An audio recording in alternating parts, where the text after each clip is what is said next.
ಇನ್ನು ಸರ್ಕಾರದ ವಿರುದ್ಧ ಸದನದ ಒಳಗೆ ಹೊರಗೆ ವಿಪಕ್ಷಗಳ ಧರಣಿ, ಗ್ಯಾರಂಟಿ ಅನುಷ್ಠಾನ ಸಮಿತಿಗಳ ರದ್ದತಿಗೆ ಆಗ್ರಹಿಸಿ ಪ್ರತಿಭಟನೆ. ಗ್ಯಾರಂಟಿ ಅನುಷ್ಠಾನ ಸಂಬಂಧಪಟ್ಟ ಹಾಗೆ ಈಗ ಪ್ರತಿಭಟನೆ ನಡೀತಿದೆ. ಸರ್ಕಾರದ ವಿರುದ್ಧ ಸದನದ ಹೊರಗೂ ಒಳಗೂ ಈಗ ವಿಪಕ್ಷಗಳು ಪ್ರತಿಭಟನೆ ಮಾಡ್ತಾ ಇವೆ.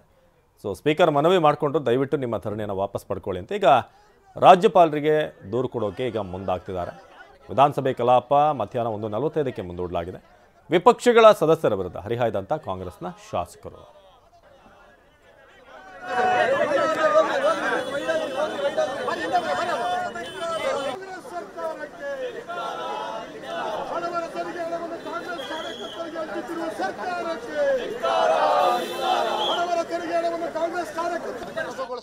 ಕೆಲಸವೂ ಕೂಡ ಈ ಗ್ಯಾರಂಟಿ ಅಧ್ಯಕ್ಷಗಳಿಂದ ಆಗ್ತಾ ಇದೆ.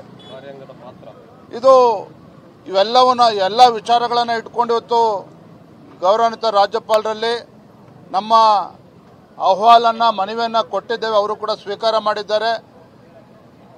ಈ ಸರ್ಕಾರಕ್ಕೆ ತಿಳಿ ಹೇಳ್ತಕ್ಕಂಥ ಕೆಲಸ ಮಾಡಬೇಕು, ತಾವು ಮಧ್ಯಸ್ಥಿಕೆ ವಹಿಸಬೇಕು ಅನ್ನುವ ಮನವಿಯನ್ನು ನಾವು ಮಾಡಿದ್ದೇವೆ.